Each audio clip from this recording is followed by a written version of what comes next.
Welcome. This is the Progressive Mind Show with your host, Alinko. In today's edition, we are going to be talking about COVID-19 pandemic and its effects on the African and the African diaspora across the globe. This evening, we are blessed to have folks who are representing Black people all over the globe.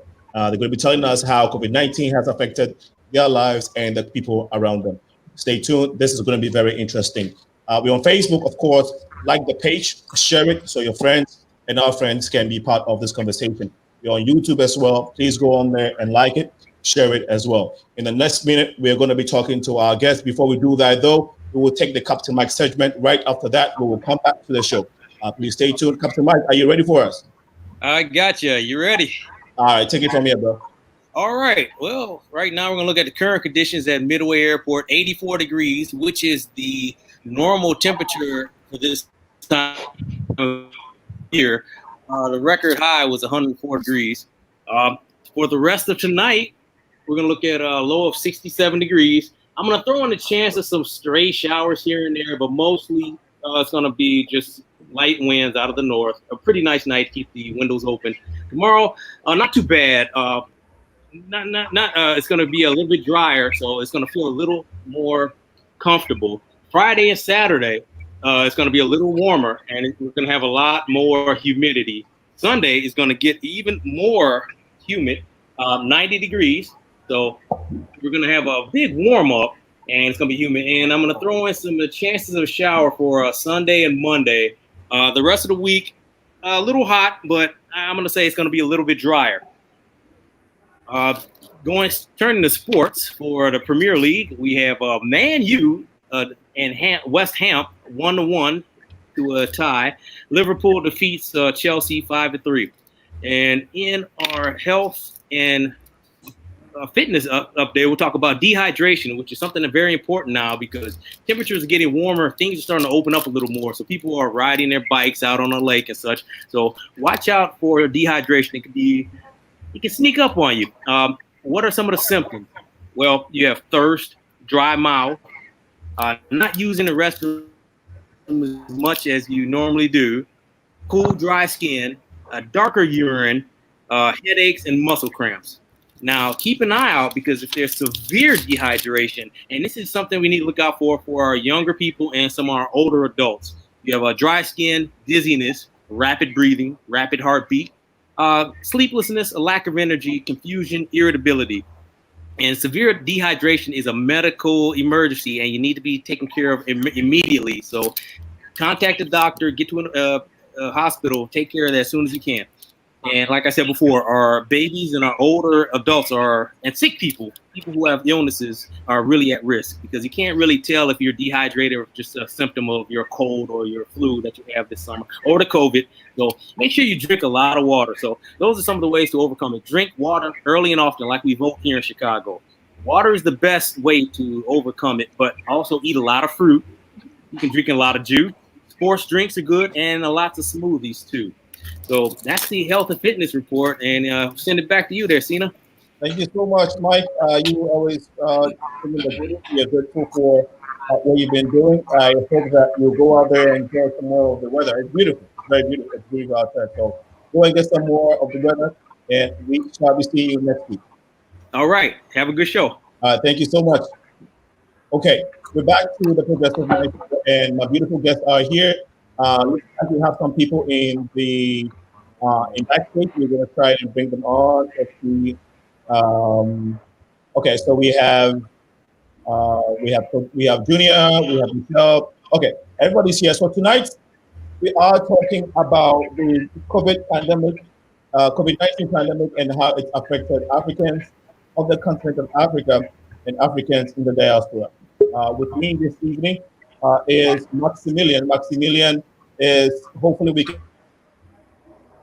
get Maximilian on here. Is my brother still okay? Abeku, can you hear us? Yes, I can hear you loud and clear. Okay, thank you so much for joining the feed.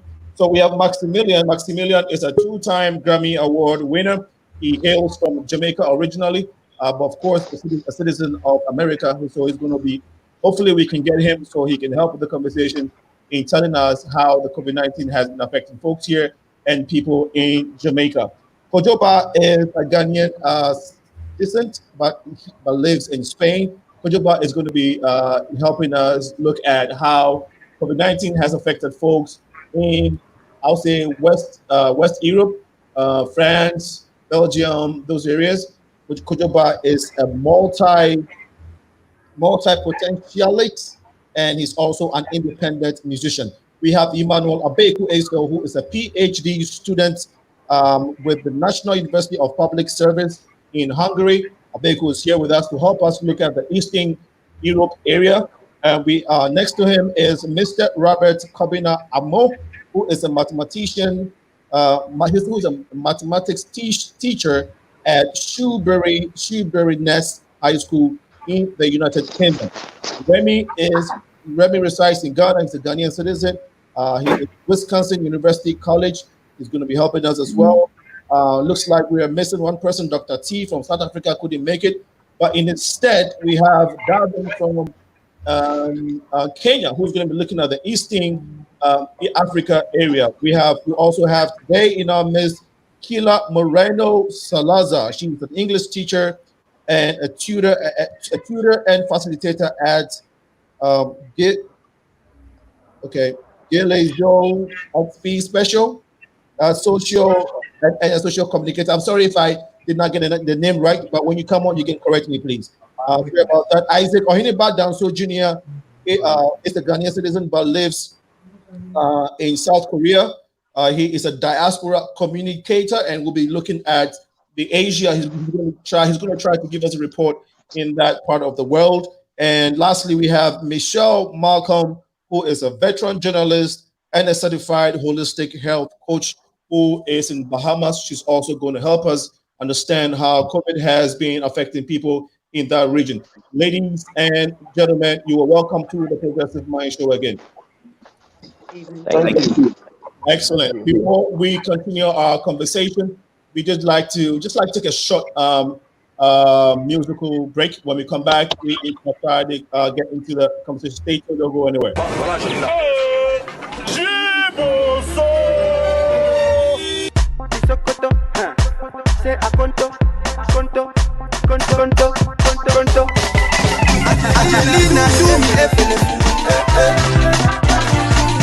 Now you don't believe. Baby, je m'en fous. Baby, je m'en fous.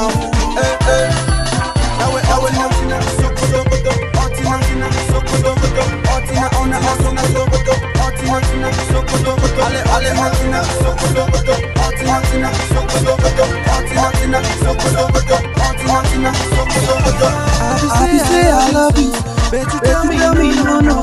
Make we go my bungalow, then we don't really fast. Baby, oh, I love you, make you know baby, oh, if I give you better, so baby, give me that, bum, bum, bum, give me that, bum, bum, bum, baby, give me that, bum, bum, bum, bum, me that, bum, bum, bum, give me that, bum, bum, bum, give me that, bum, bum, bum, baby, give me that, bum, bum, bum, give me that, bum, bum, bum, now you don't feel it. Baby, je m'en fous. Baby, je m'en fous.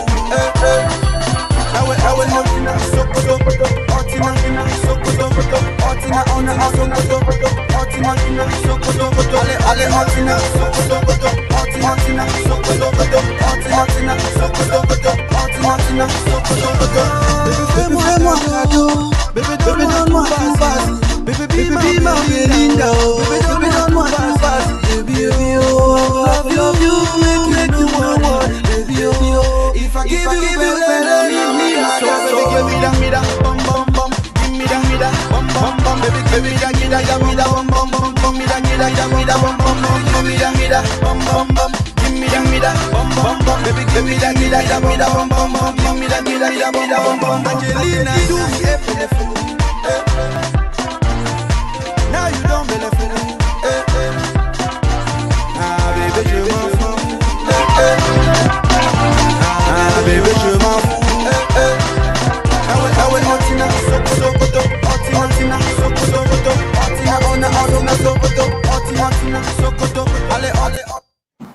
Well, welcome to the Progressive Mind Show once again. We are here live in Chicago. If you want to listen to the show, go on the Facebook page, like Progressive Mind, share it. On YouTube, you can also watch it. You can also look for the Progressive Mind Show, subscribe to it, and then click on the notification button so that every Wednesday, 6 to 8 p.m. CST, when we come your way, you can get a notification and be part of the conversation. The Progressive Minds is the place where we build our community through engaging folks like you and everybody else who has the heart to be a positive factor in our community. So please join the movement. We'll be coming your way with more interesting, very, very interesting conversations. But let's go straight to our guest this evening. We will start right because of the numbers. We'll try to start from the top and then come down. All right. No, I can't do that. Ladies are in the house. So let's start with the ladies. And then when we get into the thick of things, we can do the top to down situation. All right. So ladies first, and we'll start from my right. Michelle, Malcolm, you're welcome to the show. Tell us in a few seconds who Michelle is, apart from the fact that you're a veteran journalist, and let us know how COVID-19 has affected. Before you tell us how it's affected the people in the community, take a minute to acknowledge folks who may have lost loved ones due to COVID-19. Please go ahead. Thank you so much. Thanks for having me on the show. Boy, we have lost 11 souls here in the Bahamas, including 2 medical professionals, one a veteran doctor by the name of Dr. Judsoninius. And even though the numbers are comparatively small compared to other countries, it's still quite a lot considering that we are a nation of less than 500,000 people, only about 400,000 persons here in the Bahamas. It's been a very, very rough road, and we had made some incredible strides. And then the government decided to open the borders on July 8th, and all hell has broken loose since. So we're in the midst of that chaos right now. And I can see us going back for another shutdown and in short order. As for who I am, apart from being a veteran journalist, did that for over 35 years and still at it. I'm a radio talk show host here in the Bahamas. I host a weekly show, a daily show, weekdays called The Paradigm Shift on Guardian Radio. And I'm also an holistic health coach. I teach people how to protect themselves from things like COVID-19 and other chronic illnesses by, taking better care of themselves with nutrition, with the proper mindset, with intentional movement, and just improving their life in general. Excellent. Thank you so much for a brief introduction. And we'll go to KEILA D. Moreno. So it's okay to call it KEILA D. Moreno instead of KEILA Salazar? Hi. Yes, thanks a lot for the opportunity to be here sharing. Basically, I'm located in Panama, that is part of Central America. And I can share to begin with that we have currently in Panama over 50,000 cases, being Panama a country that only has a population that is not over 4 million. Or over 5 million, let's say, because on the last census we did, we were around 4 million, and we already have 1,159 deaths here in Panama. And I can definitely say that our population our Afro population situation here is not easy, because we can say that definitely they're the ones that are the most exposed, because they are independent. They actually they sell their things in the street. They have like most of the jobs that are most exposed here in Panama are done by Afro descendants. And well, we've been affected a lot. Even a lot of people has losing their jobs. The bonus or the help that the government here is giving to the population is like insane, to be honest, because they provided the population here that is not the people that is not working, and the ones that have no other resources right now, they're just giving them $100 bonus for a month per family, and that's kind of like insane. So there's people struggling. There's a lot of hunger here, and people is even though the people is trying like to survive, there's people that is saying actually that people here is gonna die more because of hunger than because of the COVID, because the situation is not easy. Okay. That here and other places here in Latin America Okay. also All has right. a problem. We'll come back to you so you can help us understand the situation in that region, America region, Brazil, Cuba, and all of that. But thank you for letting us know the brief situation. I mean, briefly, what is going on with regards to how people are dealing with COVID-19. I guess we want to take our brother Robert AMOH, who is in the UK. Brother, you're welcome to the Progressive Mind show again. Tell us in a nutshell who Robert is, apart from the fact that you're a maths teacher, and then take it and then just go into how the COVID-19 has hit the people of United Kingdom, especially Africans. All right, thank you for having me. Well, I would say I'm very grateful to be on the show. As I talk now, the death rate in the UK is about 45,318, and majority of the blacks have really been affected in that sense. Before I start, I'm Robert AMOH, mathematician, and I teach maths in secondary school. Not only that, but I also work with youth in most of the communities in the UK, youth with challenging backgrounds, just to aspire and challenge them to have a better life.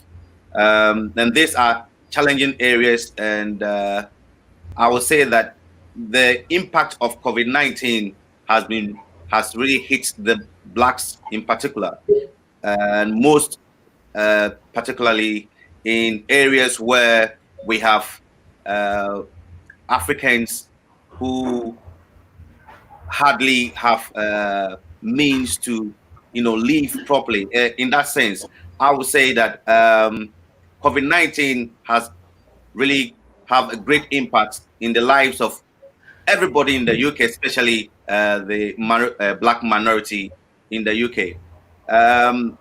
My heart also goes out to those that have really lost loved ones, and it's not an easy time that we live in. These are challenging moments and challenging times, which everybody is trying to take care of him or herself.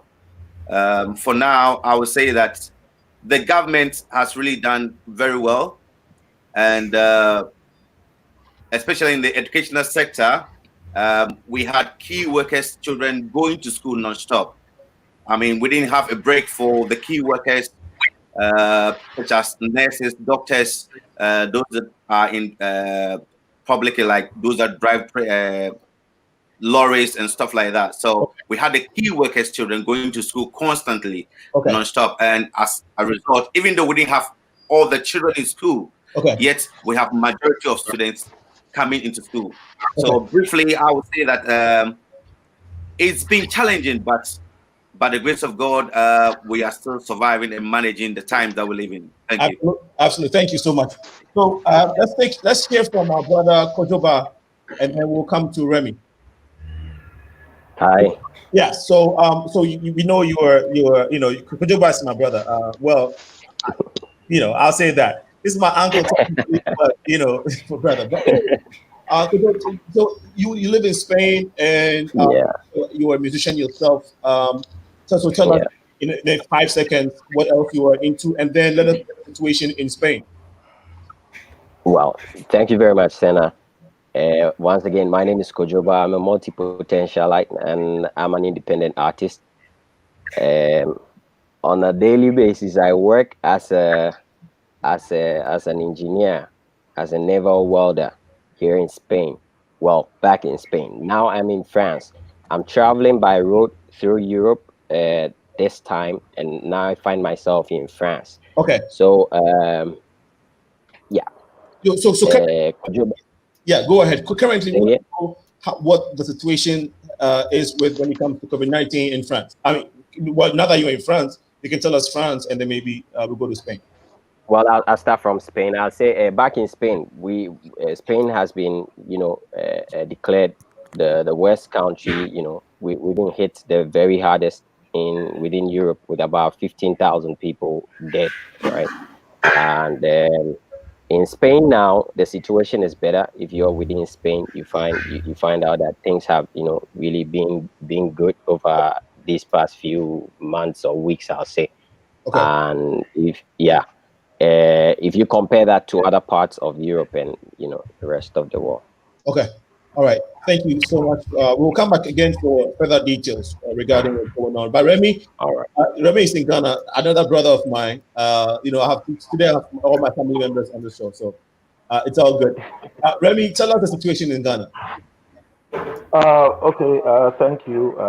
I'm very happy to be here. I want to first of all say condolences to families of all departed souls, those who have died from COVID. Ghana, as of now, we have a little over 25,000, but the situation in Ghana is that we have a quite number of recoveries. The recoveries are very encouraging. Okay. And then so far we have 153 dead. So we have like 3,500 and something active cases in Ghana. I think that the effect cuts across what I've heard so far.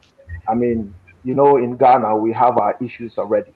So now that there is COVID, there will be job losses, there will be social life will be cut, the hospitality industry is going down. So I think when we get to the second stage, we'll open it further. But everything that has been said so far is synonymous to the Ghana situation. Okay. All right. Thank you so much. We really appreciate that. So I see some of the folks are having internet connections, and it seems to be a norm these days. So if you happen to be going through that, don't be frustrated. Hopefully things can straighten out, and we can get everybody streaming smoothly. Okay. Let's take my brother from Hungary, EMMANUEL ABEKU. If you want to say one or two to folks who have lost their lives during this COVID, and then also tell us the situation in Hungary briefly. All right. Good evening to you, and good evening to my colleagues on the show. I'm EMMANUEL ABEKU ESSEL, but you can just call me ABEKU. I think that is okay. I'm a Ghanaian. I've been in Hungary for the past almost 4 years. Actually, I'm in my final year of my studies. But thanks to COVID, I mean, whichever way you look at it, there has been some problems here and there, which has delayed our graduation and things of that nature. I mean, whichever way you look at it, it is a blessing in disguise. But as life goes on, we have to take it. Currently, I must say that in Hungary, it's like whatever that is happening around the world is happening here. But the only thing is that the numbers have not gone up so much. So far, we've had 4,633 confirmed cases, and out of that, 596 have kicked the bucket. So that is the situation. And I must say that the Hungarian government so far has put in the necessary mechanism in ensuring that people follow the needed protocol. But from observation, I can also say that we have a long way to go because the protocols are not being observed as we expect for it to be done by each and everyone in the country. But as far as the death situation, as the government will make us to believe, is low, even though when I look and I compare it to what is happening in my country, it's quite on the high side. But they feel it is low. And it has always been reported that those who die are those who are in a certain age bracket between 55 to 70 years and over, and also have comorbidity health problems, as we are made to understand. So far, that's the situation as far as Hungary is concerned. We are bordered by Czech Republic. They all also have their problem. Austria also have their challenge. It got to a time they were not even allowing people to move from here to Czech. The people are not moving from here to Austria. But now, when things went down a little, they've been able to open the border because people move from Hungary to go to Austria to work. So they allowed those people to go in and come. But then they were set a red alert to some non-European countries, and that is where the challenge is. And they are actually putting stringent measures and preventing people from those countries from not entering into Hungary, of which Ghana happens to be one. Wow, thank you. That sounds very interesting. It'll be nice to know the population of these countries that you're representing. I know I didn't put it out there, but maybe your next submission you can just help us understand what the population is looking like. OHENEBA Kwame is representing all the way from South Korea. OHENEBA, thanks for joining. I know the time difference. You all, first, before we continue, I must say that I dove my heart for you for staying up. Some of you are stayed up to like 2 a.m., 5 a.m., and all kinds of odd times. And so we appreciate you for taking time to help this platform and help our community understand what's going on with fellow Blacks and fellow Africans who are scattered all over the world. So I really, really appreciate you. OHENEBA, how is South Korea? South Korea is doing very well. Okay. As you can see.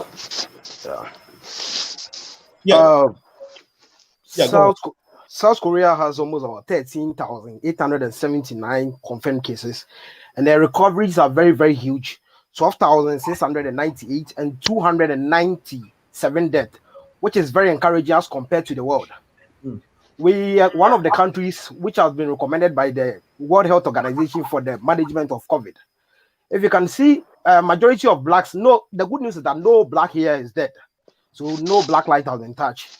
And as compared to the education system and other parts, education is moving on continuously. Students are going back to school.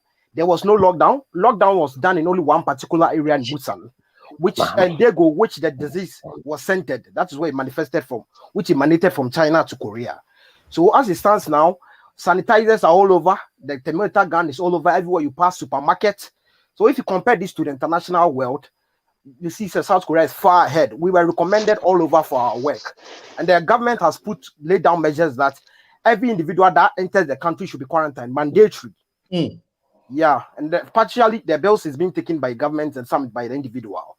Stimulus packages to all companies here, big companies like Samsung, LG, and individuals who are working on their own, and some too for the individuals and citizens, both for those who are Korean citizens and those who are not. So looking at the situation and comparing to other countries, I think South Korea is ahead of all as it stands now. Yeah. Did you say that there has not been a loss of African or a Black person? I don't know if I heard you correctly. Yeah, no Black life has been touched. All Black people here are safe. No deaths has been recorded. No case has been recorded concerning a Black individual here. Yeah. Do you by chance know, say, the population of Blacks, Africans in that region? Yeah, but the Blacks are but it's around almost about 2,000 that way. In South Korea? Yeah, those who are citizens and those who are not, those who come and go. Okay. As it stands now, yeah. Okay. Okay, and you have diverse, Blacks, African, South American, it doesn't matter, just diverse. Yeah, we have a lot of diverse Africans here. Black people, okay, great. Ohene, I think, I don't know the lighting system at your end, but if you can help us, because I know you're a very cool looking guy, so we want to see. Okay, is it okay now? No, it's still not okay. Keep working on it. The light is falling on you. The light is in your back. You might want to face it. So try and work on it. Let me get to the other panelists and see if we can get something from them. So the last person we spoke with, I think we started from KEILA. So we'll go back to KEILA. Actually, yeah, let's go from Robert, and then we'll come this way. Robert, yes. So in the UK, you said something about how about something about education and all that. Now in the US, those of us who are in the US know that the government has tried to give us some stimulus check. There's talks of something like that coming again. Second stimulus check. There is SBA loans and other government subsidized financial support that is going to help the citizens. Now, is there anything like that going on for folks in the UK? From the government? In terms of students or the staff? Just the population. Is the government of UK, United Kingdom, supporting its citizens with, let's say, what we had here was a stimulus check.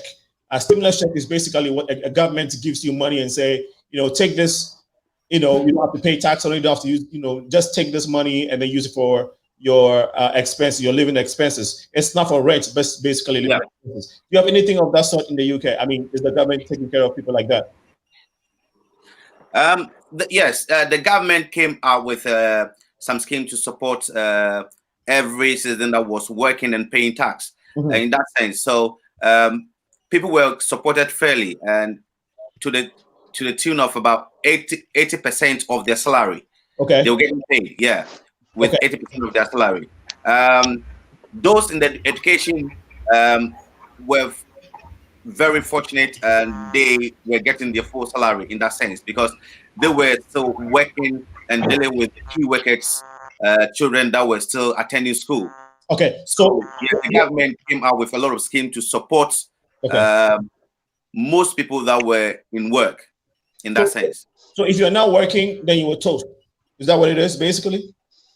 Those that were not working and were also on the benefit system were receiving their usual benefit that they were receiving.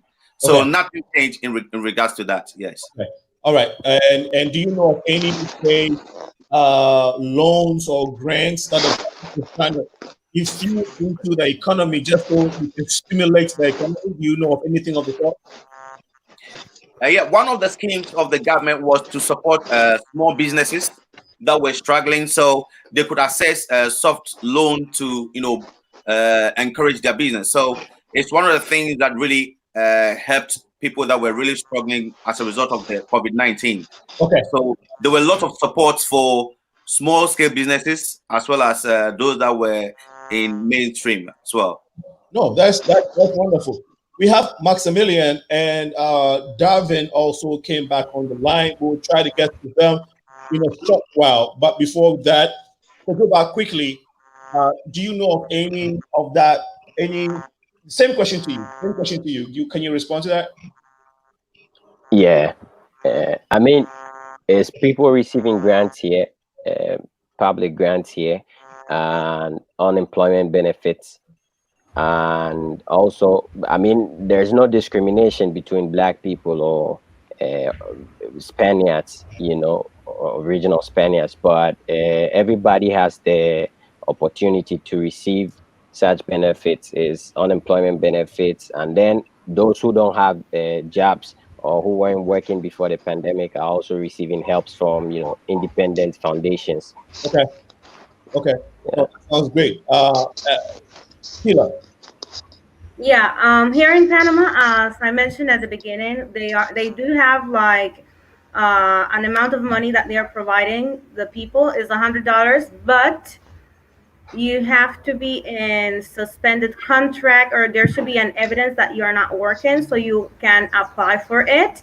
And well, there has been a lot of like irregularities here because some people that are actually not working, some of their agreements has not been reported. So imagine those people probably not working March or April. They're having the problem that they're not getting the benefit just because someone made the mistake of not placing their information, or they're not provided the information to the Ministry of Work here in Panama. So that's one of the problems that we are currently facing.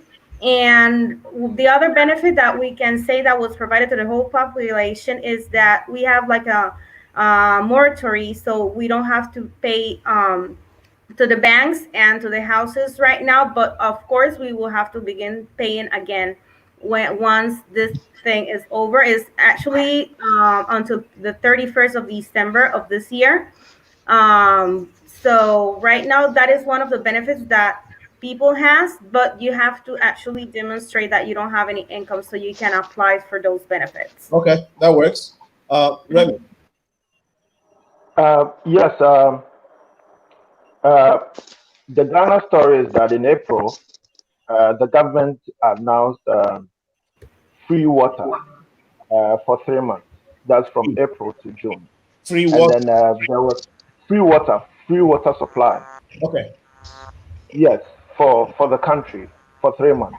Okay. And then there was also a free electricity for what they call the lifeline users, that those who use relatively low electricity. Okay. And then 50% cut for the others. Okay. There was also a package for small scale workers. Actually, cut across every aspect of the economy, even sports and all that. They made it easy for people to apply and then get this to support themselves. I also know of the schools, some telecommunication companies also came on board and then issued relatively low internet for students who would use virtual learning in schools and all that. The government also provided PPEs for schools and all that. So it's been good. It's been good. Okay. No, that's great. Quickly, let's take. I don't know, OHENEBA. Do you know of anything? No, actually, no. Michelle, I think we lost you for a second.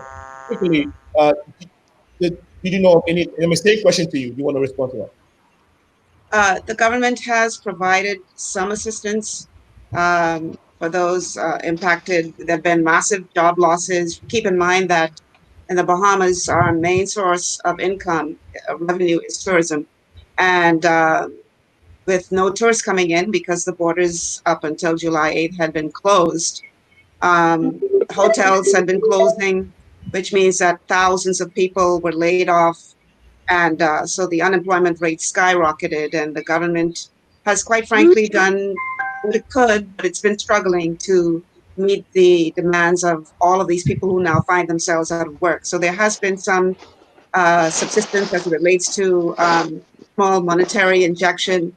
There's been a food assistance program as well, but they're quite frankly overwhelmed because the numbers are just so high, and every single day we're hearing of additional closures and layoffs and delays as it relates to the cruise ships returning.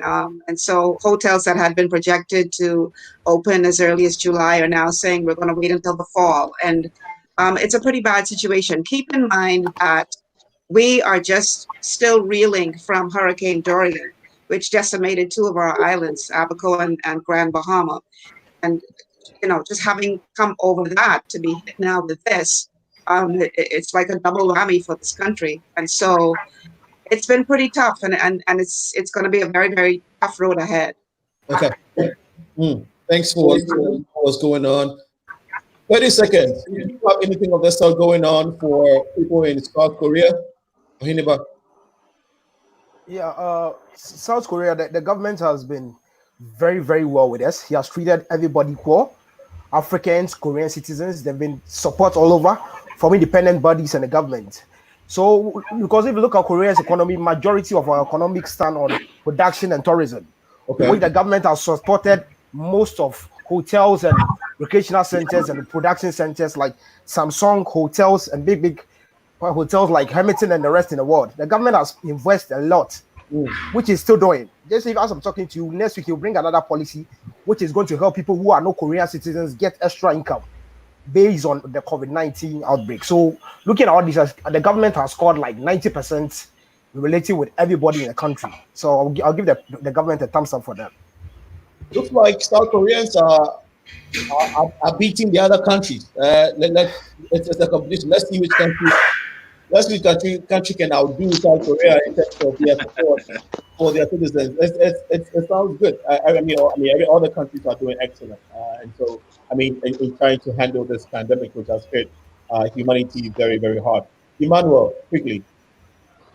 Yes, I must say that in Hungary, the area where they have been hit heavily has to do with the tourism. Okay. And I'm sure many of you, and then my brother from South Korea will attest to this, that last year we lost some citizens from South Korea who went on the Danube River. So it is an area where they actually make a lot of money through people from all over the world to come and actually see Budapest and its surrounding areas. Unfortunately, because of the COVID and the restrictions put in place by the government, they are actually not making the needed revenue. So that is an area where they are actually being hit heavily. But then the government, in a way to assuage the pain and the suffering of the citizenry, it was able to introduce a rebate for landlords to reduce their rent, so that students who are from other countries who are stranded can get places to lay their heads while we were under lockdown. But now that the restrictions are being eased, it's like the prices are going up later, but not that heavily. Then also, just last week, the government, even through the opposition in parliament, was able to come to a consensus whereby they agree on a stimulus package for SMEs. And this thing is being extended to citizens of Hungary that have businesses outside Europe or outside Hungary. And I know there's even a company that is from Hungary that is operating in Ghana. And they are all going to benefit from such a stimulus package. So in a nutshell, the government is doing all that it can. But what we can say is that it's not everything that can be done at a go. In the area of we, the students, they've been able to give some sort of support. And for the first time, they introduced what they call dissertation scholarship for only PhD students, whereby they have extended the period for PhD students, regardless whichever country that you are coming from. But then the master student and the undergraduate student, because they are yet to finish, and the master students have a limited time to complete their program. Okay. That facility was not actually extended to them. So far, that is what the Hungarian government has done as it were to assuage the pain and the suffering of the citizenry as far as the COVID-19 is concerned. And this cuts across for all nationals, regardless of where you are coming from. Thank you. You are still listening to the Progressive Mind Show here in the city of Chicago. It is 6:41 p.m. And we are talking to this wonderful guest of mine this evening, represented in Africa, on the continent of Africa, and in the diaspora. Basically, we want to look at how COVID-19 pandemic has affected Africans all over the globe, and of course, Black people as well. And in general, how everybody else is doing under this different government across the globe. This fine people are helping us. Please join the feed if you're on Facebook and share it so your community can also be part of this. If you're on YouTube, search for the Progressive Mind Show, share it, and be part of it. Progressive Mind Show is open to business. You can send us your details to info.progressiveminds@gmail.com so we can advertise and promote your businesses, events, and whatnot. We want to acknowledge folks who have been watching, following this program so far. And we have Rebecca Mode, one of my #1 fans. She says, good job, my mother. Good job to you all. We have Tommy, who's also watching us. She says, keep up the great work. The pandemic has affected us all. Love to hear from the diverse panel about their personal experiences. Bless up. And then we have Africa by Nature says thumbs up. Is giving, of course, giving us thumbs up. Great diverse panel of subject matter experts from various backgrounds. Thanks and bless up. Another comment from Vince Kushite says, thanks for doing this. Thank you, Vince, for joining us and being a great supporter.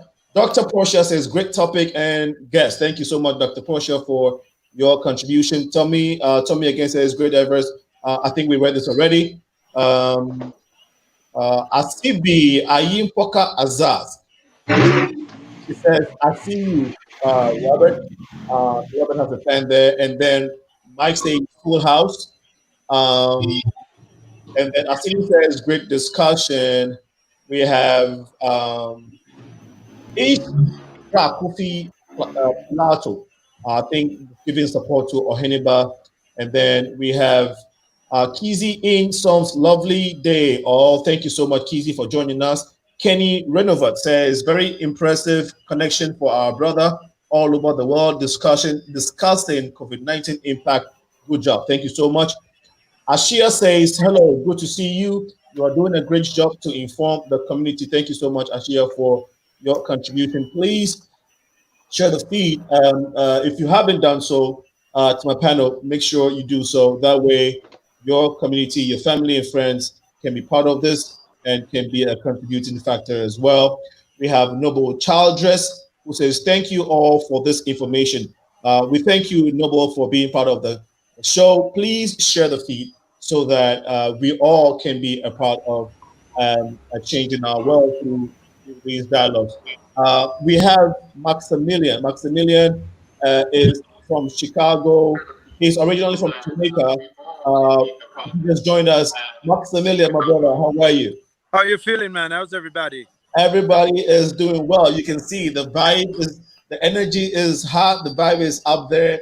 Yes, man. Maximilian. So, okay, and can you hear me, Darvin? Yes, I can hear you good. Good. Okay, how about Darvin? Darvin, can you hear me? The lady from Kenya. Okay, turn off your microphone. Your microphone. We can't hear you, so turn it off. Okay, while she figures that out, Maximilian, tell us. I mean, in the U.S., you and I know, but folks outside the country would like to know what has been going on here. So, give us briefly what has been going here with regards to COVID-19 and at Jamaica to it. We know we lost. You didn't join us from the beginning, so just add us in the situation in Jamaica and in the U.S. and make it snappy for us, please. HARE, well, you know, the situation as far as the COVID, the virus. Yes. As far as Jamaica goes, you know, my island, we have about 275 cases right now, but they're rising, and they're rising pretty fast. As I've talked to people in the country areas such as Clarendon, people in town and in Kingston, the hospital Jubilee is they have plenty of respirators, but there's someone on all of them, and right now they're not getting the right information coming. They're getting a lot of information coming from poor sources, coming from sources that are pretty much internet sources. There's rumor that goes around that certain ages can't catch it. There's rumors going around that babies can't spread it. So I think one of the biggest things for us to have an element there in our islands and in places where we know that we have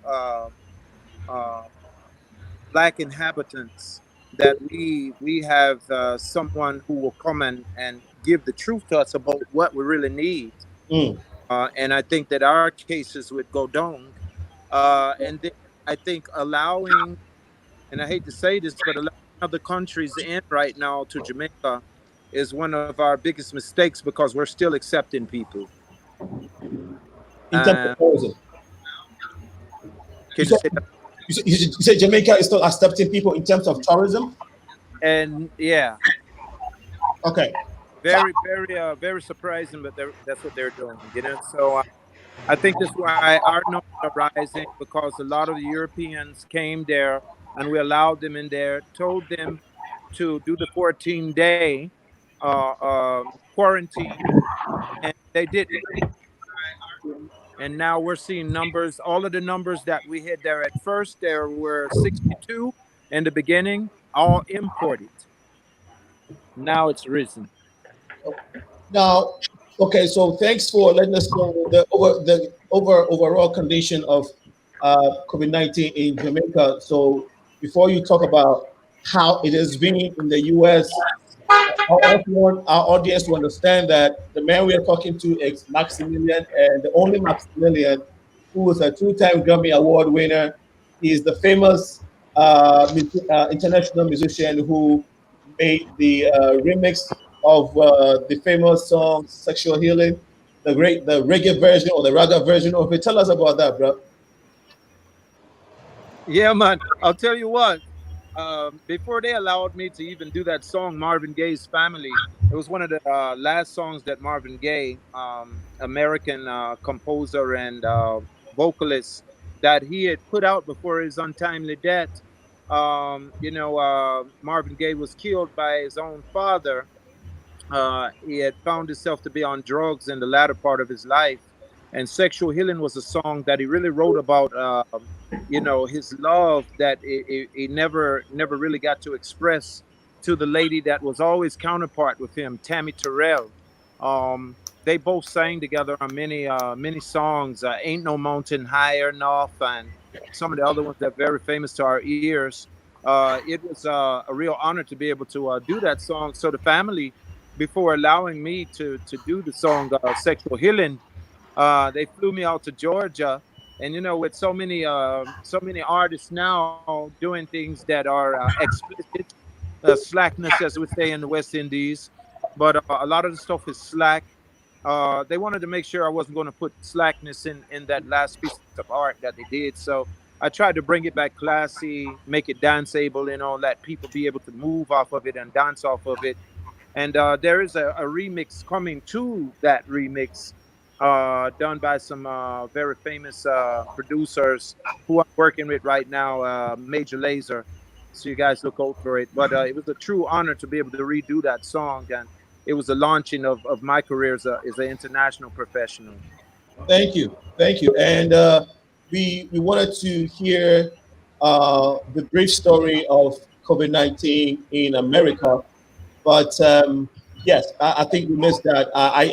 That was a sidebar. I mean, your story and your career was a sidebar, but please go ahead and tell us briefly how you've seen the observation with regards to COVID-19 in the United States so far. My observation in the beginning was a totally different observation. In the beginning, it was young people will not listen. If there are millennials, they will not listen. They're serious. They don't want to wear masks. They want to link up in groups and bungles of people. They want to continue to party. There is no certain color of young people. It's white, it's black, it's American black, it's West Indian, it's African, it's every color and every one.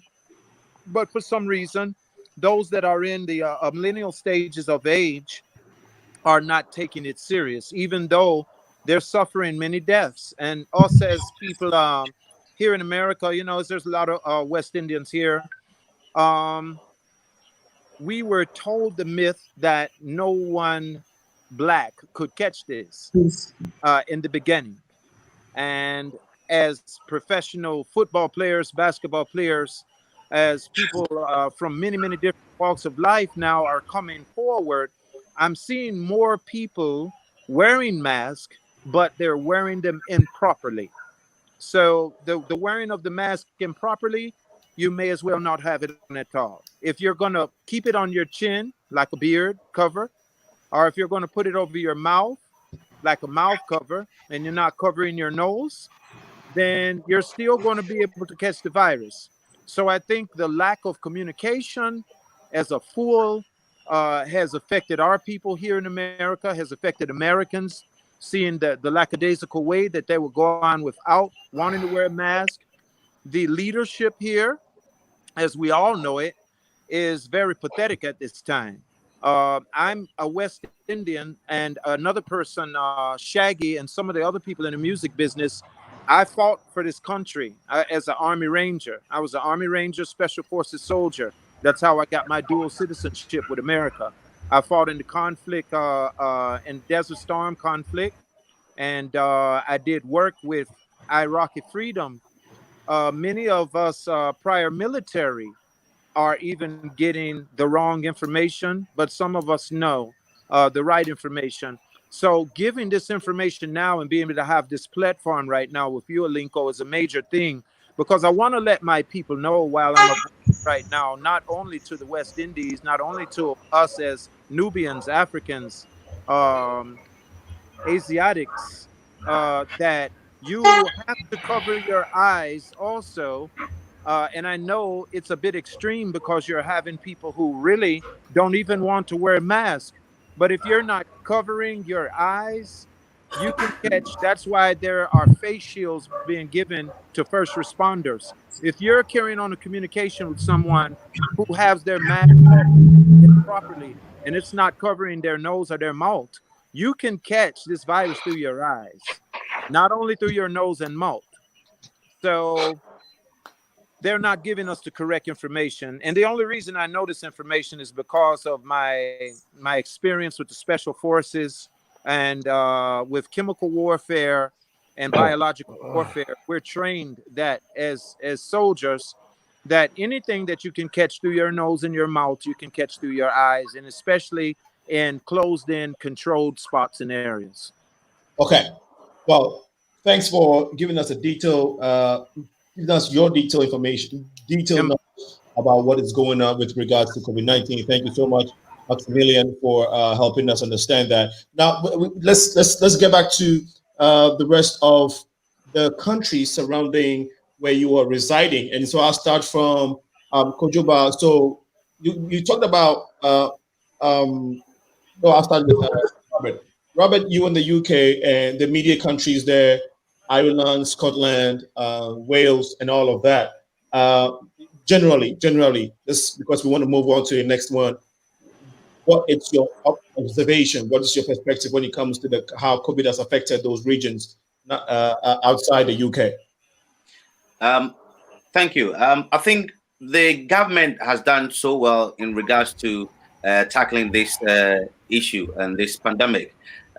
First of all, when it got into the country, there was massive awareness, and the government came out with a slogan saying, "Avoid the spread of the virus." And one of the things that the UK government does very well is educating its population about the issue.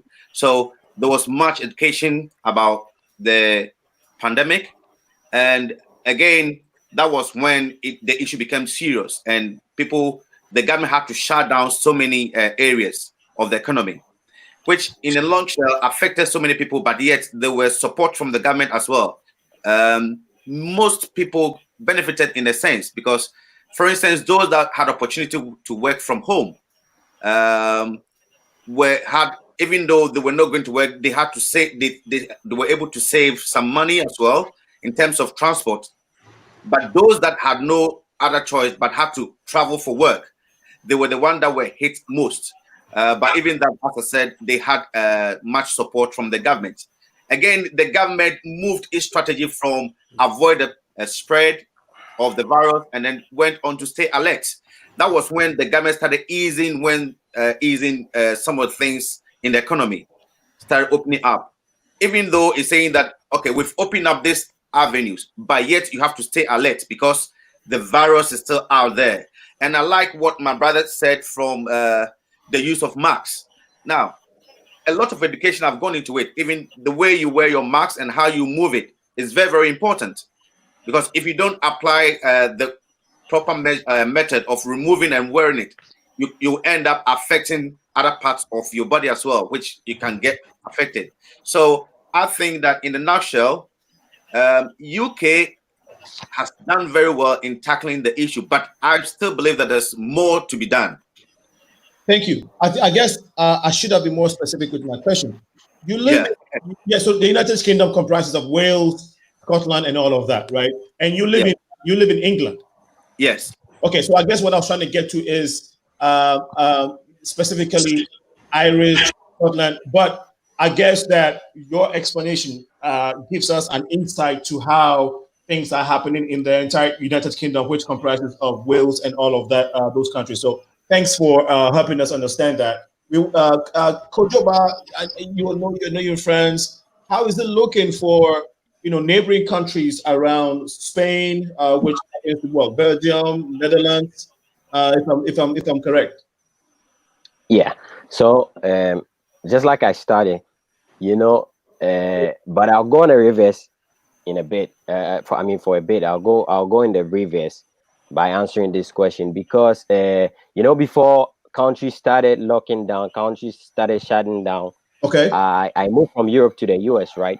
Yes. And yeah, I want to give you a perspective of the difference I've seen. Okay. For example, so during the COVID time, majority of the time I was outside of Europe. I was in the US, and then I spent almost the lockdown time, the 3 months lockdown time in Spain. I spent it outside. Okay. But I was still getting updates on whatever was going on. So on my way back, I passed through the UK to get to Spain. Mm-hmm. And then I observed the UK, for example, had taken, very strict measures, more than the US where I was coming from by then.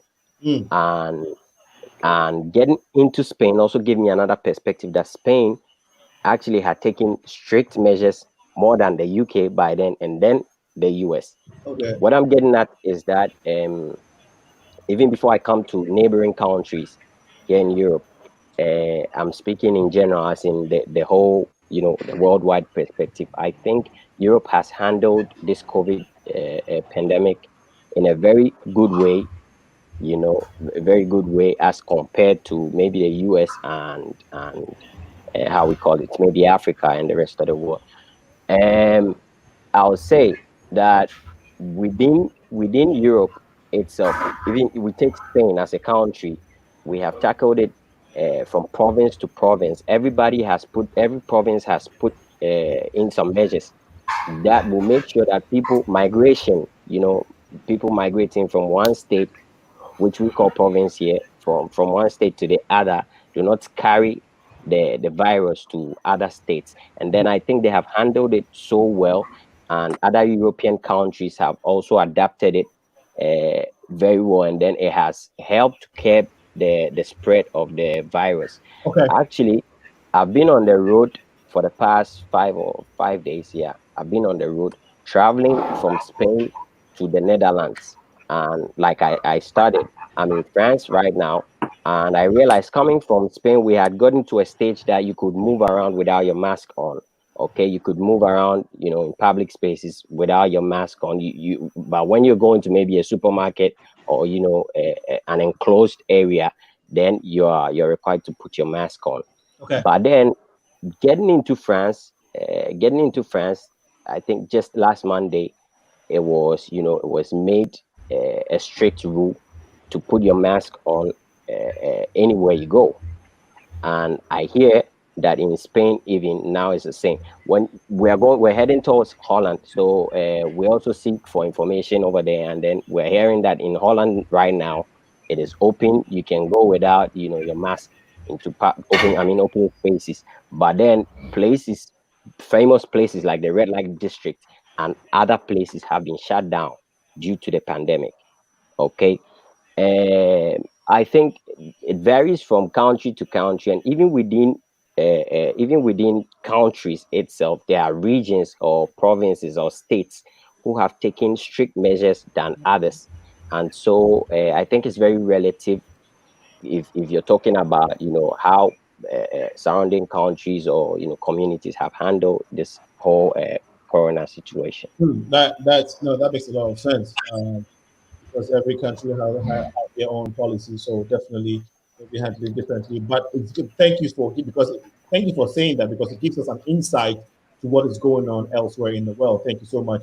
KEILA, Brazil, Colombia, Cuba, surrounding areas. How is it going over there? Well, right now the situation with, for example, Colombia is pretty similar in numbers to Panama.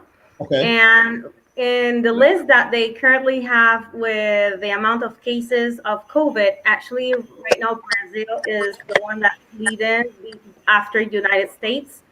So basically here in Latin America, we have seen that the numbers are really going up.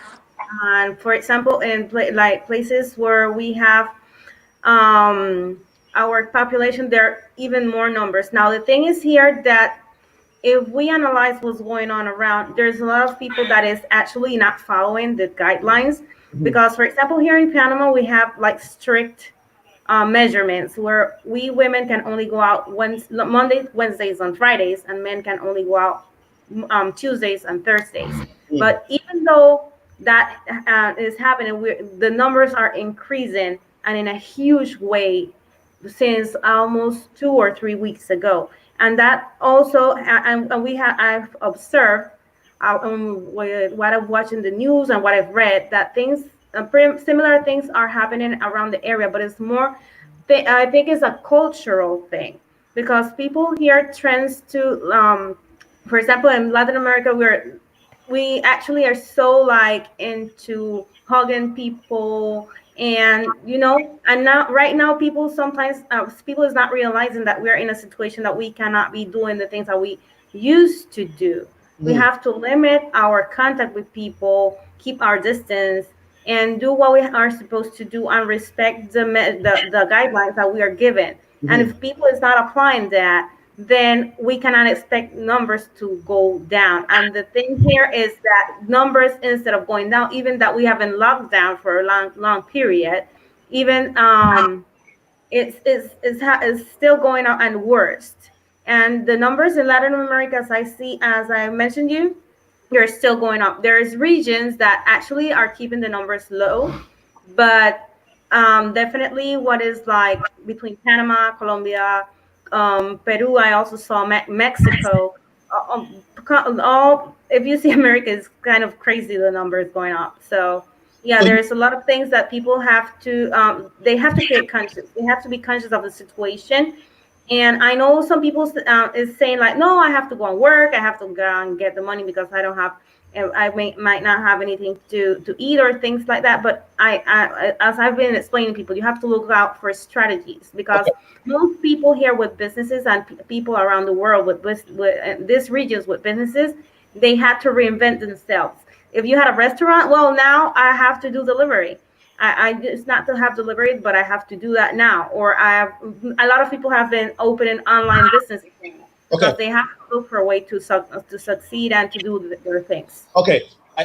Do you by chance know some specific numbers when it comes to Brazil, Mexico, Cuba? Do you have some numbers that you can throw in there? If not, we can go to Michelle. No, I did pull out the numbers. For example, in Brazil, we have they have 2.23 million people that will suffer with COVID. Then in Mexico, we have 356K. Then we move down to also Colombia, 218K.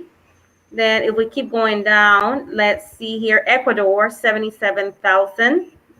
And Bolivia, 62,000. And so on.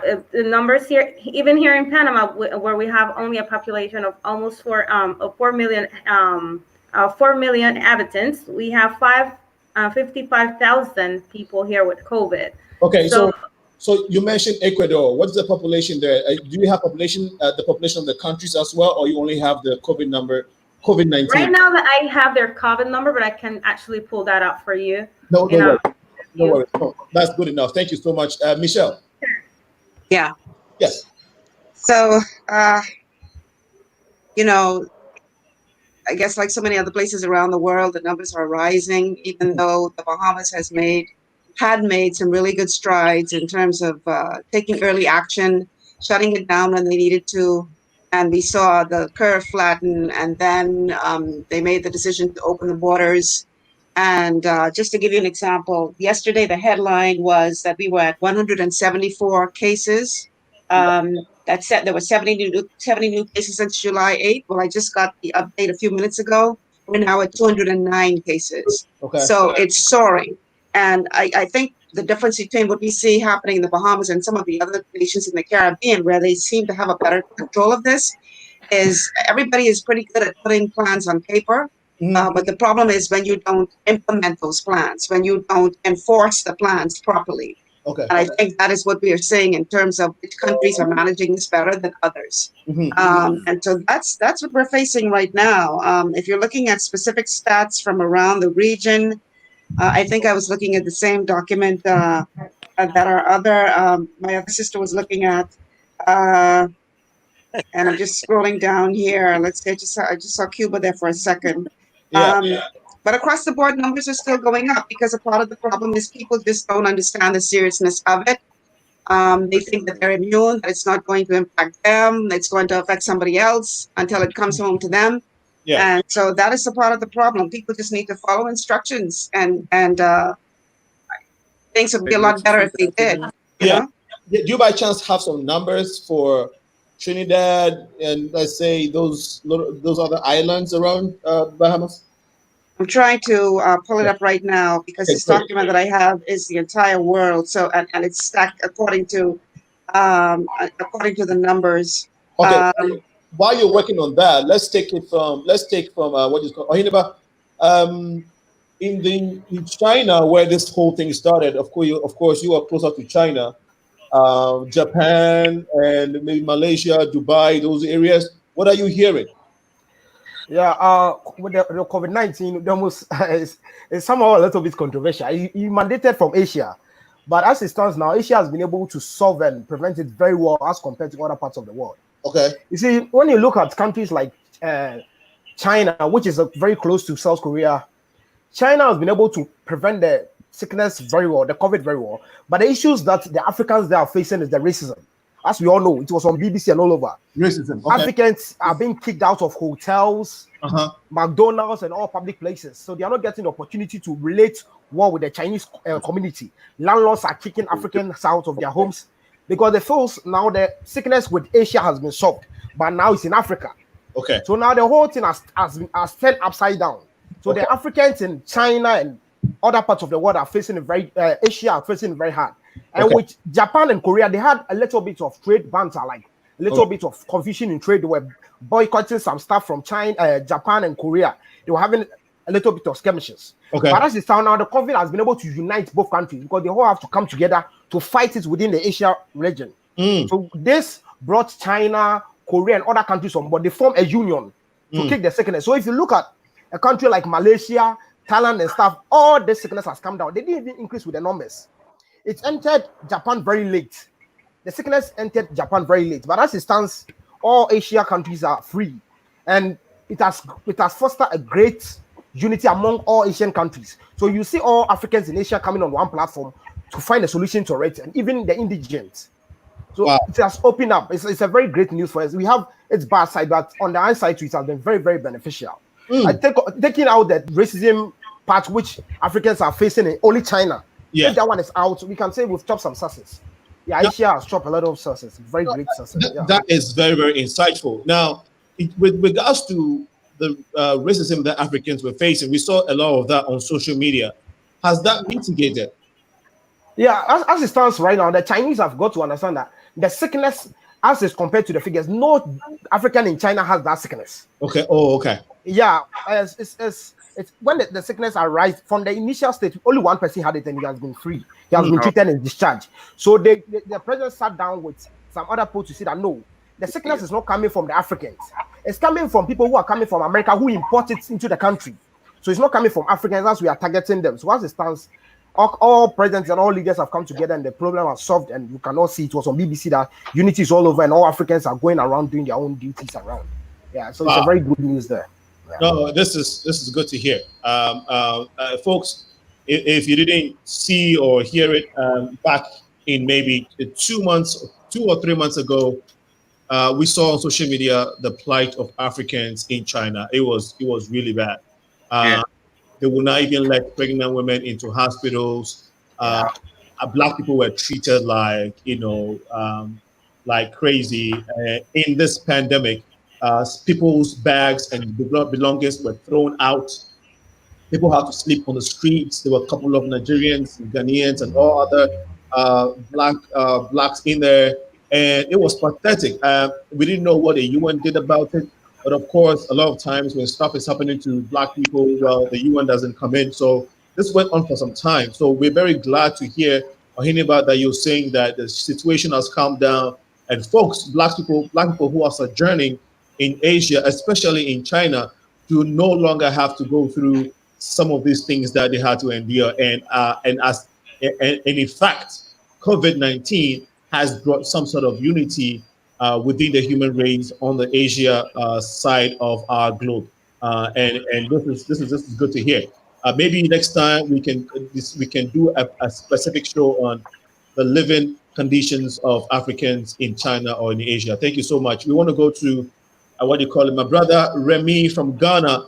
Maximilian, we got you. We'll come to you next. We'll come to you soon. But brother Remy, tell us with regards to Cote d'Ivoire, Burkina Faso, Mali, Togo, even Togo and Benin. What are you hearing with regards to this COVID-19?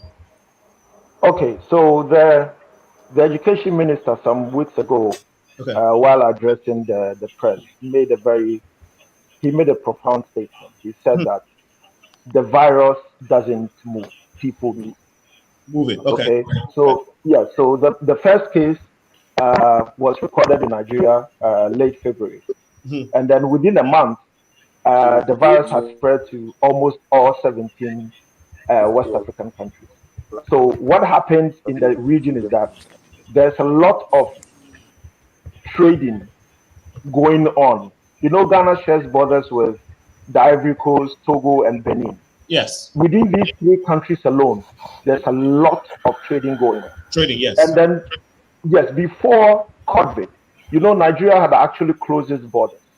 Okay, and then they started this same. They were losing a lot of revenue through unapproved people trading and doing business through unapproved routes, right? So it sparked a lot of diplomatic law between the West African countries, right?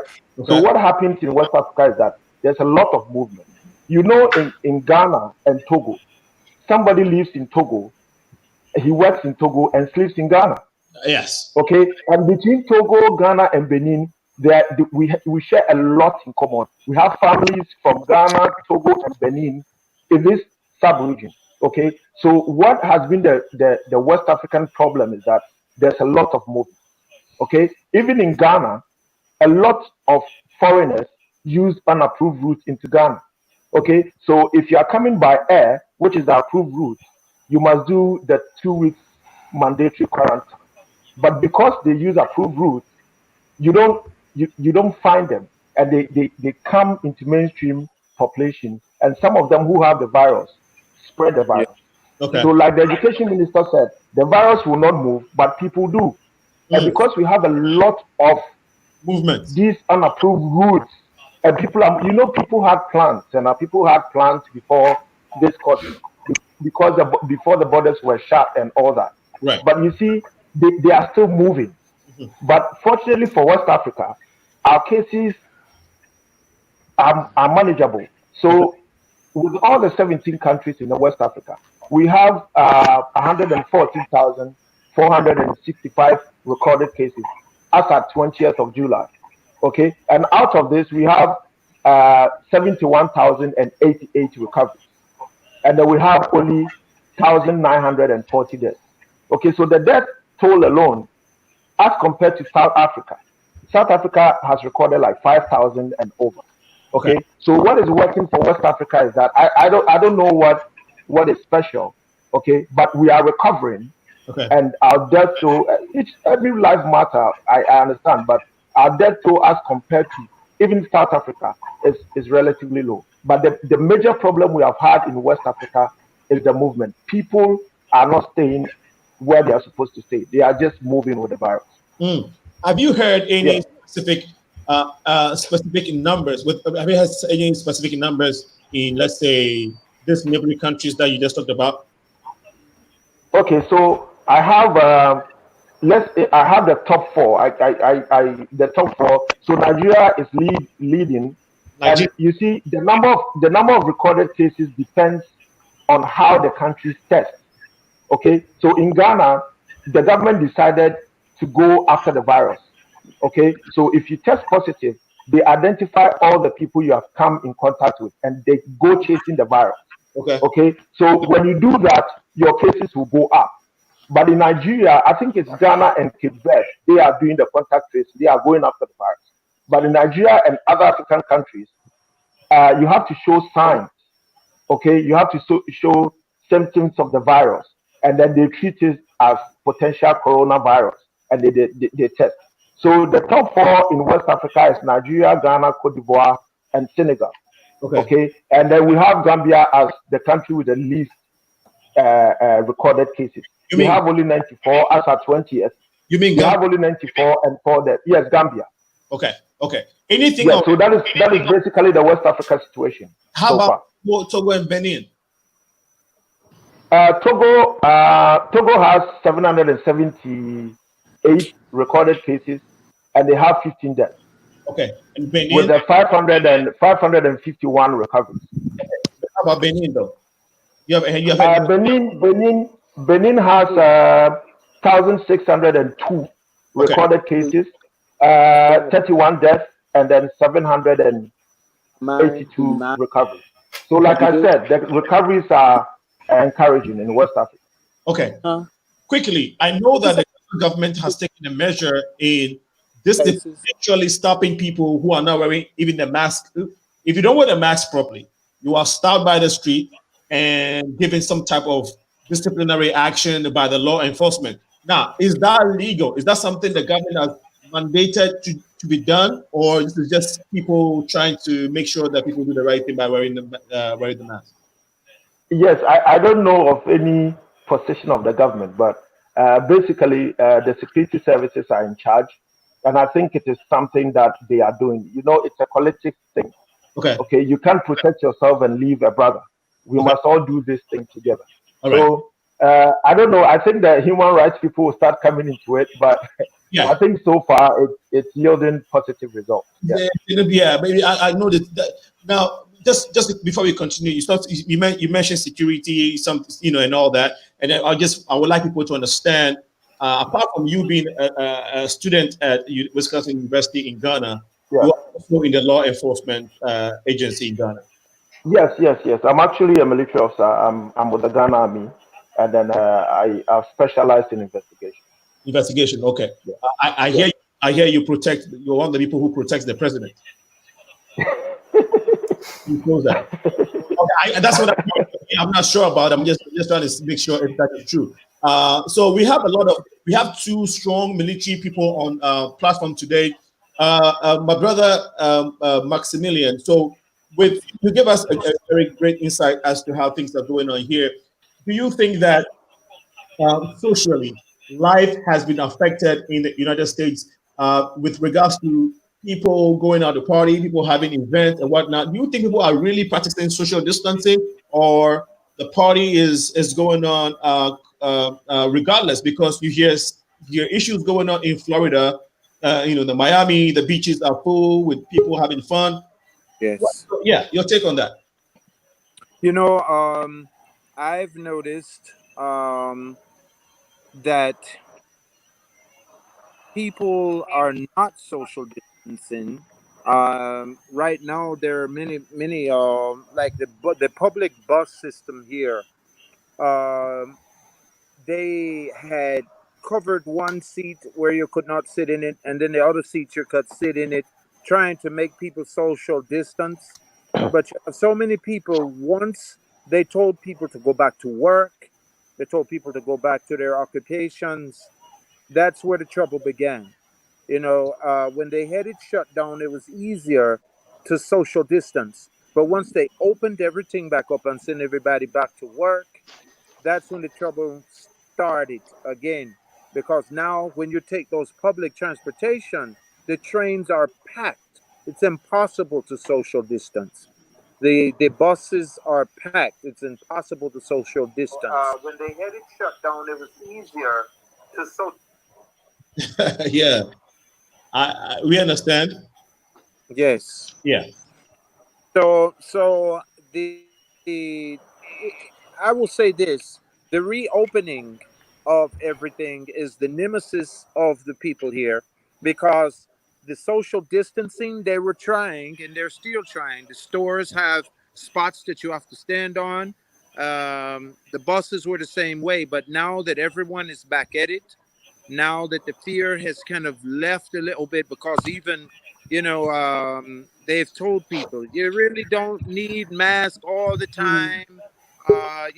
There's a mixed communication going on here, and we have a split nation right now here in America. It's a split nation. It's not only Republican, Democrat, but it's coming to the medical field of things. So now the people, the scientists, the doctors who would give you the best advice have now been muscled out of the government. They're muscled out and not given a voice. And the only ones who are given a voice are the ones who agree with the powers that are in control. All right. Thanks. It's 24 minutes past 7 p.m. Today is Wednesday, the 22nd. July the 22nd. Today's Wednesday. Of course, the day is Wednesday, but it's July 22nd, 2020. And you are watching and listening to the Progressive Mind Show live in Chicago. I'm your host, Alinko. We did like to take a short break. This great, wonderful guest of mine have been so helpful this evening by letting us know what has been going on with regards to the pandemic across the globe. And we will take a short break. When we come back, we shall be listening to these fine people. Stay tuned.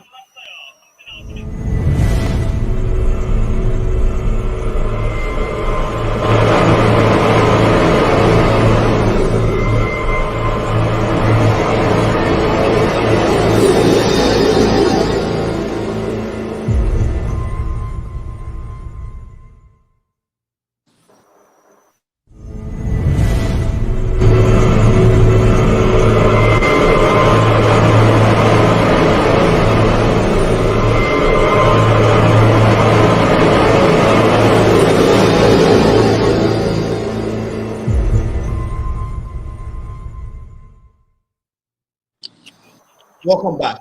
It's 7:05 p.m.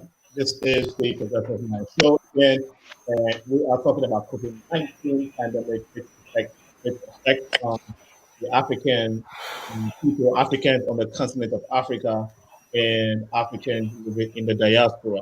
This evening, I'll be joined by great folks who are across the globe who are giving us insight to the subject matter. If you just join in, please put a feed on the Facebook page, which is Progressive Mind. We are also live right now on YouTube. Progressive Mind has, we have tried to upgrade from where we were. Like our website redone. If you were trying to get on our website last week and they were having a little bit of a glitch, it is back live, and you can go on our website and make donations to the Progressive Mind Show by giving your giving us something that would help, giving us your 2 cents. I'll say that, and because sometimes you need this thing, your $1, $2, $5, all these help to make sure that we are upgrading and giving you this conversation, bringing this topical issue we can have. So go on our website, theprogressivemindshow.com, and make your contribution. You can also donate to us by using the Cash App, which is, it will be the $ Sena Alinko, SENA Alinko, and make a donation to the cause so that we can together build our community. Join the movement as we seek to make our society a better place. If you also want to advertise your business or promote your event, whatever it is, you can send us an email to info.progressiveminds@gmail.com, info.progressiveminds@gmail.com. Let me take this moment to thank some very special people who have been supportive, very supportive. Dr. Portia, Dr. Cook, Dr. Mel, Rebecca Mode, Dr. Tommy, Asti, wherever you are, Asti is in Ghana, Bennett, and all the folks that have been supporting the Progressive Minds up until now. I say, God bless you. Thank you so much. We are grateful. Now, let's go back to our panel to hear what it is that has been going on in their parts of the world regarding COVID-19. And I think we left off with Maximilian. We didn't hear from Emmanuel. Emmanuel, if you can help us understand the situation going on in the East European region. We know there's Albania, there's Malta, and there is Ukraine and all of those places. What are you hearing with regards to numbers and how things are affecting people over there? Right. I want to look at it from the angle of what happened in Rome or Italy. Okay. With reference to Romania, that actually shares a border with Hungary. I mean, for me, I would say that they are twins because they are both like one country before they got splitted. Because you have people in Romania who speak the Hungarian language fluently. Okay. And then Austria, who also were once part of Hungary. So these are the countries that are actually affected. Romania, for instance, has recorded over 40,000 cases. You have a situation whereby over 2,000 souls have been lost. You have Austria recording 17,000 and then 19,000, and then almost 712 people have also died in Austria. Then you have a situation whereby in Slovenia, in fact, they are the lowest in terms of numbers. They are just a little over 2,000, and then 28 people actually dying, and then recoveries of about 1,155. That has been the situation as far as. But you go to Ukraine, they also have the numbers, and unfortunately, they've also been added to the red list. that the Hungarian government has created, whereby when you are coming from the red listed zones, you are actually not going to be allowed to come in. But then on a special medical grounds, you'll be allowed in, and you have to undergo compulsory 14-day quarantine before for you to be assessed, before you be given the opportunity to go about your activity. But let me say that those who are affected, as far as this COVID situation is concerned in Hungary, it's in the area of economic difficulties for students. I mean, students who are doing menial job. I must add that when it comes to some of these menial jobs like cleaning, which has become the order of the day for blacks in this so-called developed world, these works are being banned by the people. And in situations where they are actually giving helping hand in the KFCs and things of that nature. I mean, information I have gathered is that their salaries are being slashed. For instance, prior to COVID, one was earning, let's say, $3.5 dollars an hour. Now it's being slashed where one is taking either $1 or $1.5 dollar an hour. So this is the situation. And you have also gotten a situation where some of the students have also been affected in terms of their activity, contact hours with their professors and lecturers and things of that nature. You see, learning in a classroom environment has been a preserve of most of us. Okay. So for you to come to a country and then you are hit with the COVID, and then you have to readjust and do the online teaching.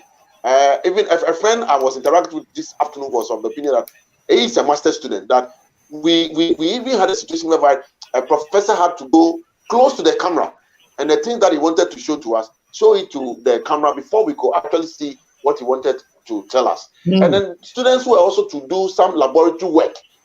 I mean, we all know what it entails. Maybe some chemistry, where you need to be in the laboratory to actually conduct tests and things of that nature. All this were lost because of COVID. And then it has to do with students who have actually traveled far and near to come and then take their scholarship and enjoy their studies. And this thing has actually eaten them hardly, and then they're actually paying a huge price. So economic rise, there is a problem as far as some of us, the foreign students, are concerned. And then when it comes to issues pertaining to social interactions too, it is also a problem. But the challenge we are having, and I think the Hungarian government is doing all that it can to reduce the numbers, but it has to do with the citizenry. They are not following the protocols. In fact, when you go to the metro stations, the bus stations, the notices are there.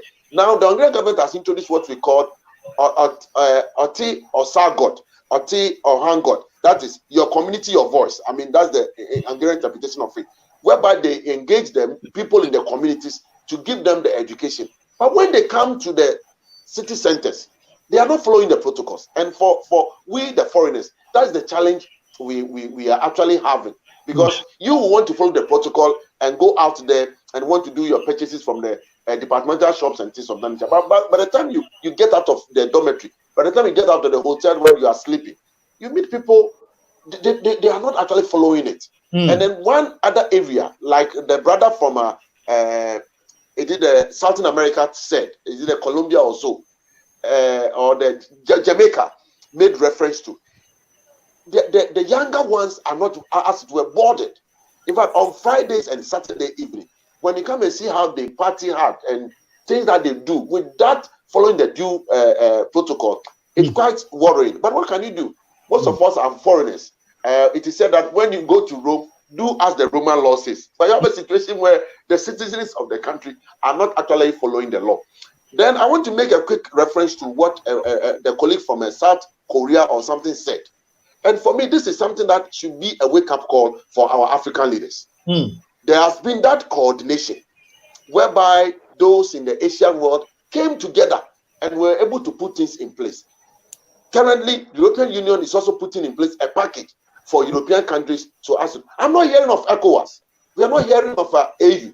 And that is where we having a challenge as to what are our leaders doing to, as it were, save the black race and make sure that the black race is able to stand on its feet and deal with some of these challenges. Maybe as time goes on and we are having discussion, issues pertaining to what is the way forward for the African country and then for the black race. This is where we want to see our leaders. whereby they will put in the necessary resources in terms of healthcare. I mean, look at what is happening in Madagascar. I mean, it is something that when I look at it as a black or as an African, I get worried. Okay. And that should not be the situation. So this is where we need to sit up and make sure that our leaders will put the necessary measures in place to ensure that the black man is capable of carrying on his own activities as our forebears envisage. Thank you. That is powerful. Anybody wants to follow up on that? It's 7:35 p.m. here. Maybe the next 25 minutes or so, we'll be wrapping up the discussion. We're grateful, and I know it's a full house today, and so we all may not get all the information and stuff that we want to get out. So if I miss you, or if you probably have a point and I'm not able to get on you, draw my attention, because I want you all to be able to get your points out. So please call my attention, and I'll let you go ahead and let us know what's on your mind. Anybody? You say, KOJOBA, you say you wanted to comment? Okay, go ahead. So Senna, away from the mainstream information and all of that, I mean, with the numbers and statistics and everything, I'm more of an experience and interpersonal relation thing more than the mainstream thing. Right. And I would like to put across that from the beginning of this pandemic, there was an order, a worldwide order, that people should stay at home, people should stay indoors, right? Okay. And then we saw people, people coming out or passing comments on social media and all of that, being angry and all of that. For me, from my perspective, that was a big social experiment to, execute a worldwide agenda that is going on. And, I'm going to shift, a bit, and I hope. But make it quickly. Everybody understands. Yeah. Everybody understands, and don't make it look as if conspiracy theory is something. But this is real for we black people, because this is a black program. So for we black people, I want us to understand that when that order was given, that people should stay inside and all of that, we as black people should learn. If we didn't learn by then, we should learn by now that we should stay inside, go deep within us, and stay inside and not depend on this society. Because what do we see? All the comments we are getting from the rest of the world is showing us, is indicating to us that the system is falling. The worldwide system, which has kept the black race, sidelined, is falling. And now we must regroup to reform a new community, a new and stronger community as black people, to run back and take our position.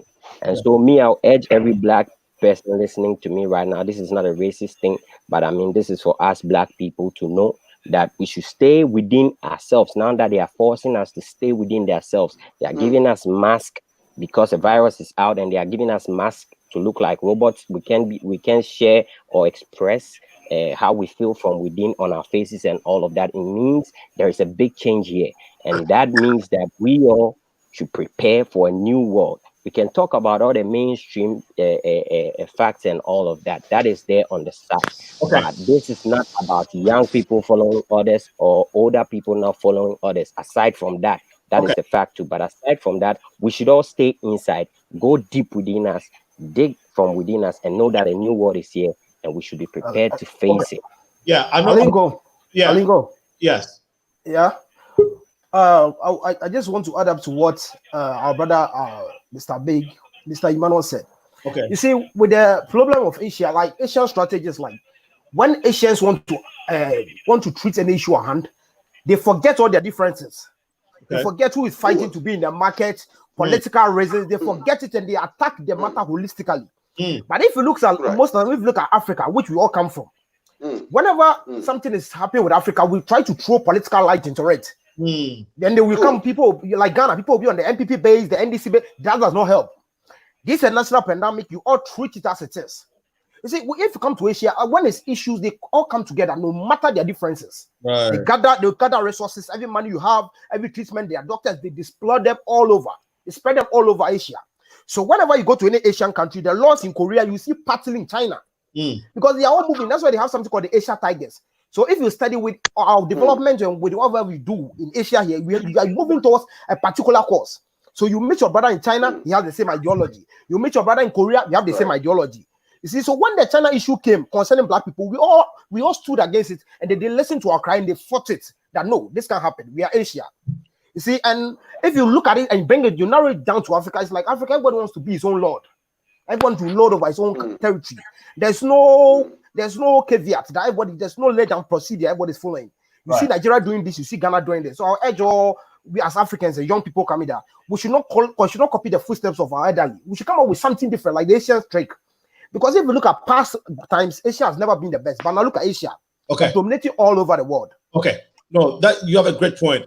KEILA has now spoken a bit, and so I want KEILA to come in. I don't know if you had any comment to make with regards to what has been shared so far, but KEILA, specific question with regards to how economically how COVID-19 has hit regular folks in Panama and South America.